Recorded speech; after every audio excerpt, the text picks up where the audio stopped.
दोस्ती की कमजोर छत। छत्तीसगढ़ के जिला महासमुंद के गांव किशनपुर में मनहरण उर्फ मोनू और दुर्गेश उर्फ कुस्तम की दोस्ती एक मिसाल बन चुकी थी। लोग उनकी दोस्ती की नजीर दिया करते थे। दोनों का ही एक दूसरे के घर खूब आना जाना था। करीब 6 महीने पहले मनहरण की शादी आरती से हुई थी। दोनों की गृहस्थी ठीक चल रही थी। दुर्गेश को पिथौरा में आरटीओ एजेंट से काम था।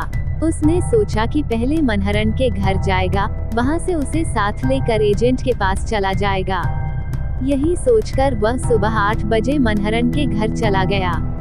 मनहरण की पत्नी आरती नहाने के बाद नाश्ता तैयार करने के लिए किचन में जा रही थी, तभी दरवाजे पर दस्तक हुई। आरती ने दरवाजा खोला तो दुर्गेश को आया देखकर मुस्कुराए। वह बोली, भैया आप आओ, अंदर आओ। उस समय आरती बेहद खूबसूरत लग रही थी। दुर्गेश उसे निहारता रह गया। आरती उसे कमरे में ले गई। मनहरण उस समय सो रहा था। आरती दुर्गेश को बैठा कर चाय बनाने लगी। दुर्गेश आरती के ख्यालों में खो सा गया। कुछ ही देर में वह दुर्गेश के लिए चाय बनाकर ले आई। आरती उसे खोया देख बोली, क्या बात है भैया, कहाँ खो गए? लो, चाय पी लो।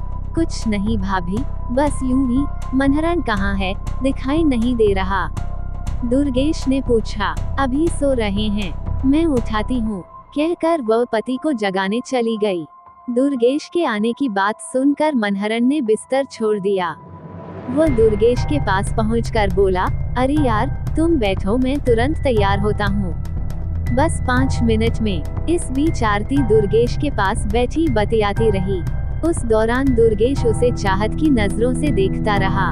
इस बात को आरती ने महसूस किया तो उसने दुर्गेश को टोका, क्या बात है दुर्गेश भैया, ऐसा क्या है जो मुझे इतनी गौर से देखे जा रहे हो? दुर्गेश ने साहस करके कहा, भाभी, मैं देख रहा हूँ कि आप कितनी खूबसूरत हैं। आपकी मिसाल तो पूरी दुनिया में नहीं मिलेगी। मेरा दोस्त कितना भाग्यशाली है जो आप उसे मिली हैं। चाय की चुस्कियां लेते हुए दुर्गेश बोला, तुम जरूर झूठी तारीफ कर रहे हो। कुछ लोग दोस्त की पत्नी की झूठी तारीफ इसलिए करते हैं कि समय पर चाय नाश्ता मिलता रहे। कहकर आरती रसोई की ओर जाने लगी तो दुर्गेश ने कहा, भाभी, एक बात कहूँ? आरती ने ठिठकते हुए रुककर उसकी ओर देखा तो वह बोला, मैं जो भी कह रहा हूँ 100% सही है। आप इसे दिल बहलाने वाली बात मत समझना। आप वाकई। आरती ने हंस कर कहा, अच्छा भैया, तुम्हारी पत्नी खूबसूरत नहीं है क्या, बताओ तो। मैं आज ही तुम्हारे यहाँ धमकूंगी और सब कुछ बता दूंगी।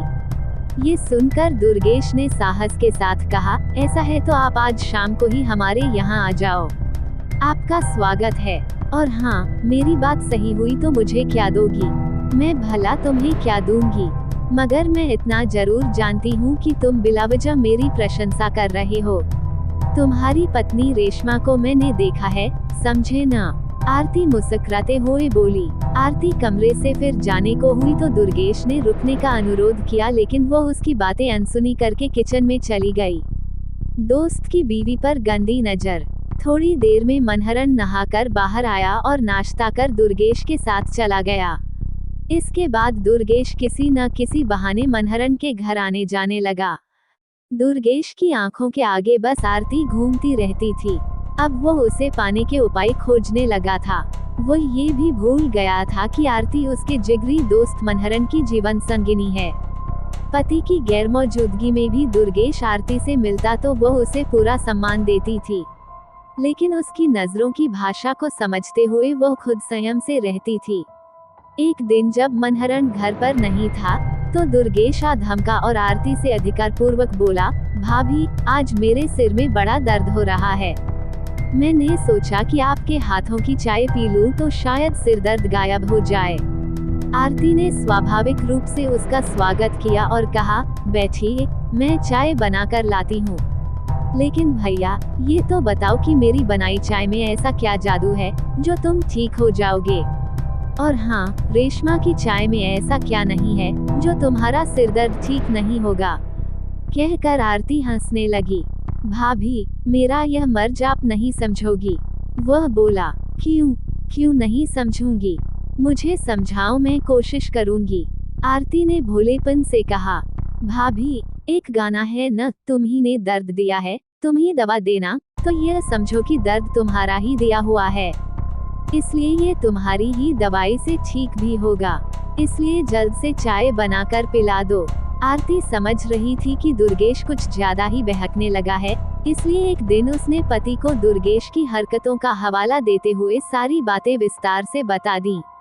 पति की गैरमौजूदगी में दुर्गेश के आने जाने का मतलब आरती समझ रही थी। वह पति का दोस्त था, इसलिए वह उसे घर आने को मना भी नहीं कर सकती थी। उसका आदर सत्कार करना उसकी मजबूरी थी, लेकिन दुर्गेश के वहां आने का मकसद कुछ और ही था। एक दिन दुर्गेश आरती के यहाँ पहुंचा तो आरती उसके लिए चाय बनाकर लाई। चाय पीते समय आरती बोली, दुर्गेश भैया, मैं बहुत दिनों से आपसे एक सवाल पूछना चाहती थी, सच सच बताओगे? सुनकर दुर्गेश खिल उठा। उसे लगा कि बस उसकी बात बन गई। आरती कुछ ऐसा कहेगी कि उसकी मनोकामना पूरी हो जाने का रास्ता खुल जाएगा। भाभी, आप एक क्या दो बातें पूछो। दुर्गेश खुश होकर बोला, भैया, पिछले साल एक मर्डर हुआ था, जिसमें तुम्हारे बड़े भाई जेल में हैं, वो क्या मामला था? आरती बोली। आरती की बातें सुनकर दुर्गेश मानो आसमान से जमीन पर आ गिरा। वह सोचने लगा कि भाई द्वारा मर्डर करने की बात आरती को पता है।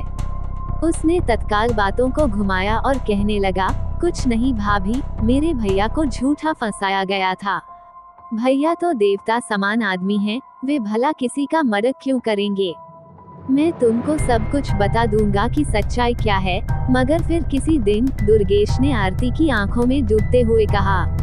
ठीक है, बता देना, कहकर आरती कमरे से निकलने को हुई कि तभी दुर्गेश ने पीछे से आकर उसे बाहों में भर लिया।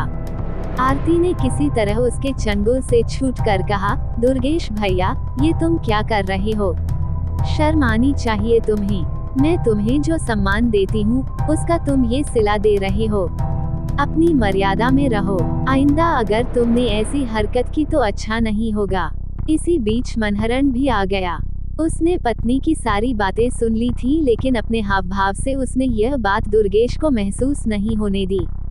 कुछ देर तक दुर्गेश और मनहरण इधर उधर की बातें करते रहे। इसके बाद दुर्गेश वहां से चला गया। मनहरण हकीकत जान गया था। उस रात आरती ने पति को दुर्गेश के क्रियाकलापों से अवगत कराया। उसने कहा कि वह अपने दोस्त को समझाने की कोशिश करे। मनहरण ने पत्नी की ओर उचकती निगाह डालते हुए कहा, मैंने उसकी हरकतें देख ली हैं और तुम्हारी बातें भी सुन ली हैं। सच कहूँ, मुझे तुम पर गर्व है। ये सुनकर आरती के चेहरे पर मुस्कान तैरने लगी। वह बोली, मैंने आज उसे सही तरह से डांट दिया है और तुम भी आ गए थे। अब वह दोबारा गलत हरकत नहीं करेगा, और अगर करेगा तो मैं उसे हमेशा के लिए सही कर दूंगा। मनहरण के स्वर में कठोरता थी। यह आप क्या कह रहे हो? आरती घबराते हुए बोली, क्या मतलब है तुम्हारा?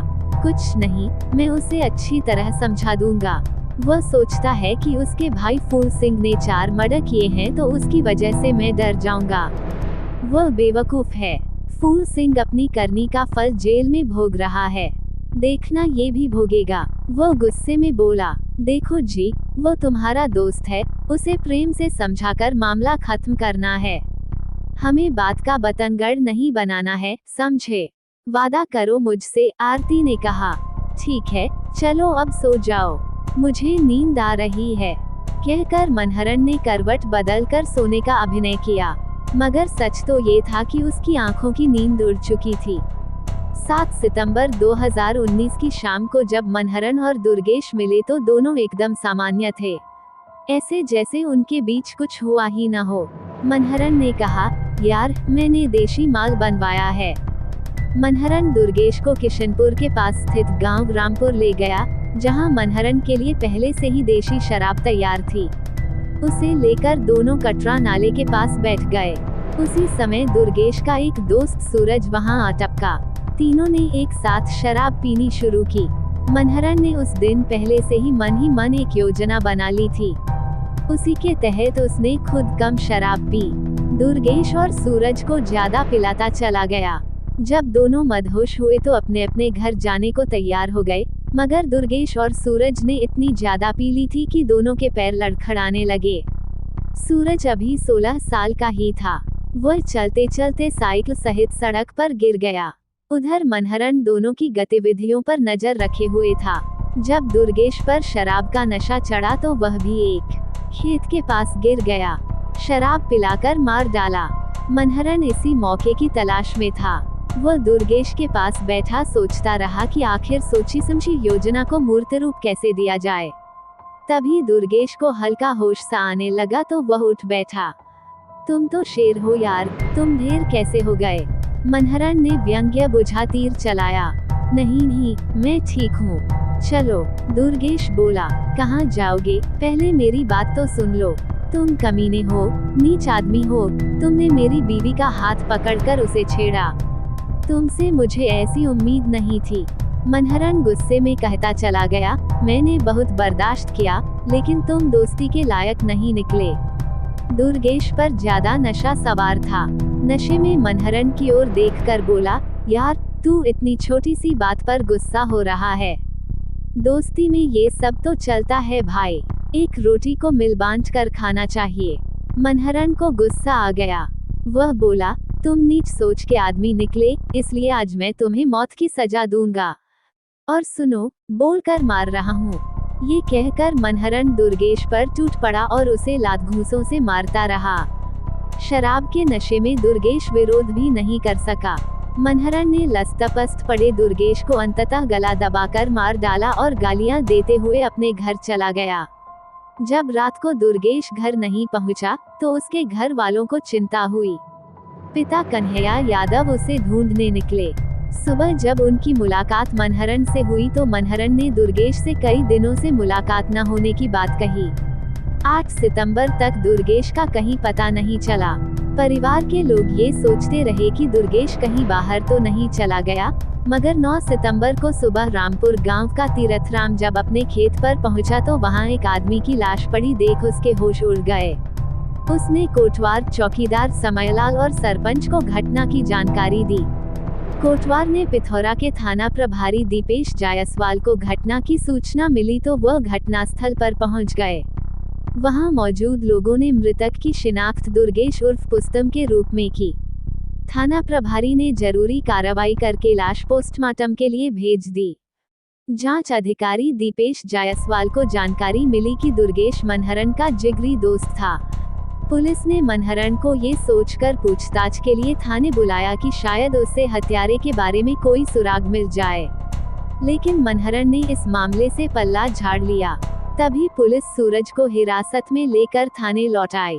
दरअसल पुलिस को जानकारी मिली थी कि मृतक दुर्गेश, मनहरन और सूरज ने कल शाम एक साथ बैठकर शराब पी थी।